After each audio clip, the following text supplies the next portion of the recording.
What's up, guys? It's time to do a movie review. I just got back from seeing Midsommar, and being a fan of the director's style, just like I was Kubrick, early Carpenter, David Fincher, I figured this dude was next on one of my top directors until this movie. All I have to say is that basically the movie is a worthless piece of garbage. And that's because I know exactly what he was trying to do. And honestly, he succeeded, but the expectations of him are very high after Hereditary. So it's like, to advertise the movie, he said it himself, it's a relationship movie with added twists, and that's all it really is. But truly, there's so many scenes in the movie that are stupid. It did not need to be as long as it was. I'm trying to imagine coming from where I wanted to be a director at one time, and how I viewed Carpenter's best work, and how I viewed Kubrick's best work. Just Kubrick was a master. If you even tried to pick apart The Shining, you'd be like, could I really cut some scenes out of The Shining? And I can't even think of any that need to be cut. Like, every scene is usually masterful. Like, not only the direction, the perfect the way that he would line up the camera with the environment has really almost never been accomplished since. He just had like an eye of perfection, and I haven't seen a director, honestly, as talented. It doesn't exist. 2001, it's just a masterpiece. He was like, the effects in it are unbelievable for the time. And whereas I can't say I liked every Kubrick film, that's just more on me, but he has like absolute hardcore fans. Now, Ari Aster, who directed Hereditary, I watched Hereditary and I thought, this guy's good. He's setting a very creepy tone. I don't know where this movie's going. I really like it. The acting and everything was done very well. It was like, if I had to compare the two movies, which is fair, you have to compare someone's work to their other piece of work. Just like if you compare The Shining to, I don't know, nothing really compares to The Shining, but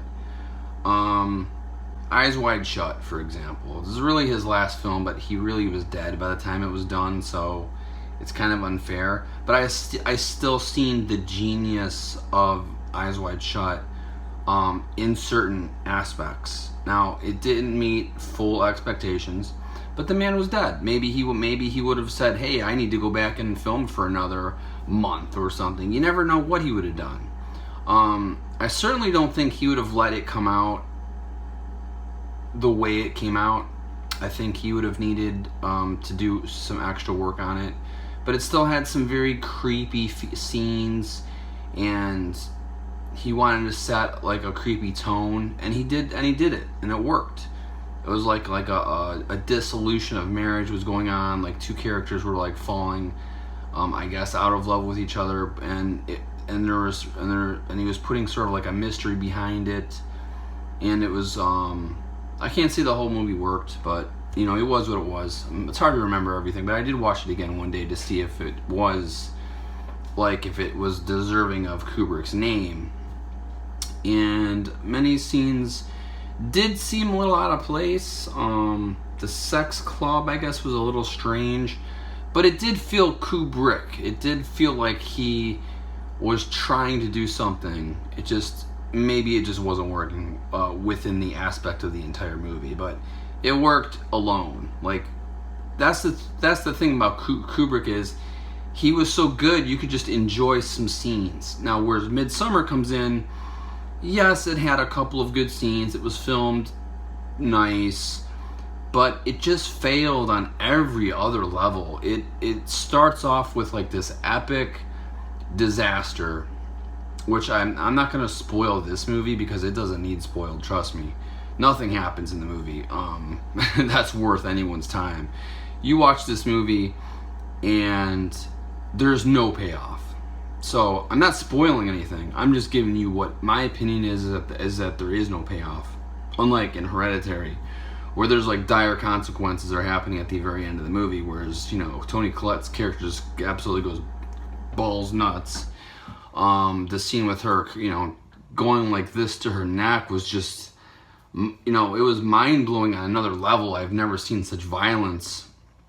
And it was effective. It just wasn't just for shock value. It was a really effective, disgusting, gory, violent scene that I had almost never seen before. And then you cut to Midsommar, and you're like, is this the same guy? Like, I don't get it. Like, what happened? But I did hear him speak on the movie. And it was basically him saying, like what I was talking about earlier, is that he just said it's a relationship movie. It's about these two couples, or just one couple, two people, and they're about to break up, but something happens and they don't break up. And we're good. We're on par. I get it. It was a really bad tragedy, so they stay together for a while. Because it would be ridiculously rude to break up with someone after what happened to her. Even as much as he wanted to probably run, and he should have. Anyway, so they decided to go on a retreat. Well, they were already planning on going to this retreat, this commune. And then they go, and like little things start, sort of hinting at that just something's not right. But it's just not explained, and it's just, if you're going to show us this book full of ruins, why not actually go into it? Okay, you can decide or not to listen to this part of the thing, then fast forward like a minute, but I'm just going to say there's literally two scenes that are shocking. The very beginning of the movie, where the tragedy happens, and then a couple who live at the commune decide to jump off of a cliff, basically, and kill themselves. It's not really a spoiler because it happens fairly early on, but it is the most shocking things in the movie, and that's it. There's a really stupid sex scene that happens, and it's laughable.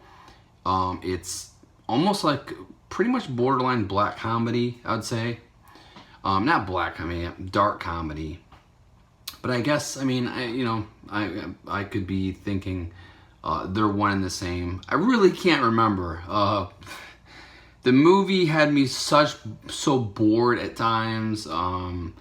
Angry Joe gave it a 7 out of 10, and I don't know how he gave it a 7 out of 10. It deserves a max 3. Characters start disappearing. No explanation. I think the only explanation given at one point was a lie from the commune that just said, hey, this dude left, and he left his girlfriend behind, and she's like, well, why did he leave? There wasn't enough room in the truck, blah, blah, blah. Just nonsense, to further the nonsensical plot. You sort of know where it's going, and since everyone knows where it's going, what kind of payoff could we have? What kind of payoff could we have? Do we see anybody get like really murdered? Not really. Could they have pulled a Friday the 13th on us and made it scary? They could have, and they should have, because what we get instead is a bunch of talking and a bunch of eating and a bunch of nonsense and drug use, and it's like the drug use was funny the first time, it's not so funny like the third or fourth time. By the time the conclusion of the movie ends, somebody in the theater literally said, I just wasted $5, and I'm not kidding. And because like today, on Tuesdays is the day that Cobb is like $5 day. No, every showing of every movie is $5. And I almost used my Fandango points. I have 2 Fandango points that I got from Giving Blood, and I didn't use it because I felt like, you know what, it's so cheap. I'm just gonna use money instead. And I'm glad I didn't waste my Fandango free ticket, because like I'd rather just, you know, go on a day, whatever day I want to go. I would rather see like Spider-Man. Like I saved, I'll just see Spider-Man for free and actually see a good movie for free. This movie was only worth $5 because it was almost like laughably bad. I want to say laughably bad, and it was. I was laughing in my head at how bad this movie was. I can't recommend it to anyone. Not even for free. If you like torrent it in the future, or you see it on Prime or Netflix, you're wasting your damn time if you stay past the very beginning of the movie. Like, you could watch the very beginning of the movie and say, ooh, this movie's gonna be good. Fast forward until like 30 minutes. With 30 minutes left. You don't need to see anything that happens in between. It's garbage. Nothing happens. I mean, I could really tell you the whole movie. I